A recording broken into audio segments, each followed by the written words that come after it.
Hey there, all you cool cats and kittens. It's time for a happy Thursday and another installment of our weekly video recaps of all things employment law and COVID-19. This is Adam Childers. I am the co-chair of the law firm of Crowe & Dunleavy's Labor and Employment section. I'm happy to be here with you this morning or afternoon or whenever you choose to watch this video, and I wanted to take a moment to share with you something that I wrote about in an advisory that went to many of you earlier this week, but I think bears further mention because of how important this issue may become, and that is recent EEOC guidance regarding employer testing of employees for the presence of the COVID-19 virus. On April 23rd, the Equal Employment Opportunity Commission issued some non-binding guidance, but I think it's very persuasive guidance that I think will be extremely important for employers to know and understand as they get ready for the return of their workforce to schedules and duties that looked more like those they were performing before the pandemic really kicked into high gear. As you know, the White House, the CDC, and other regulatory agencies have put in place return to work plans. And now, one of the number one questions employers are facing is, how do we know that those employees who are coming back are not infected with the virus and will spread that virus amongst our workforce? And so a common question when putting together these return to work plans has been, should we conduct employee testing?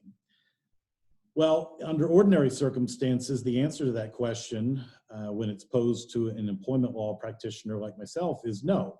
That's the kind of impermissible medical inquiry that is usually prohibited by the Americans with Disabilities Act or other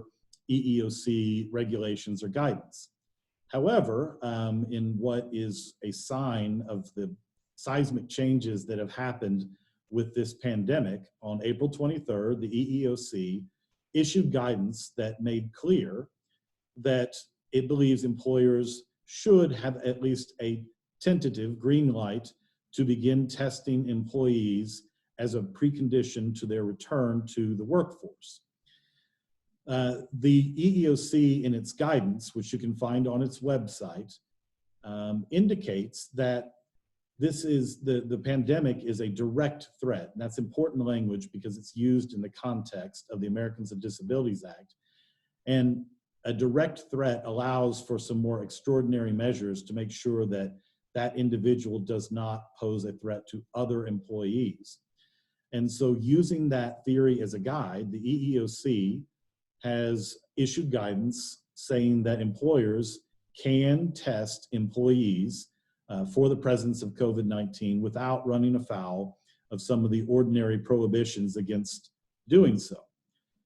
Now, I said earlier it was a tentative green light, and the reason I said it's tentative is because the EEOC still wants employers to pay attention to some very important rules. First,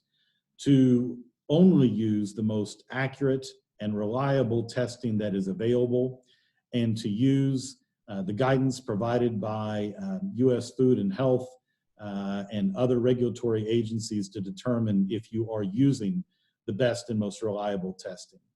Also, the EEOC cautions to be aware of and account for the fact that some testing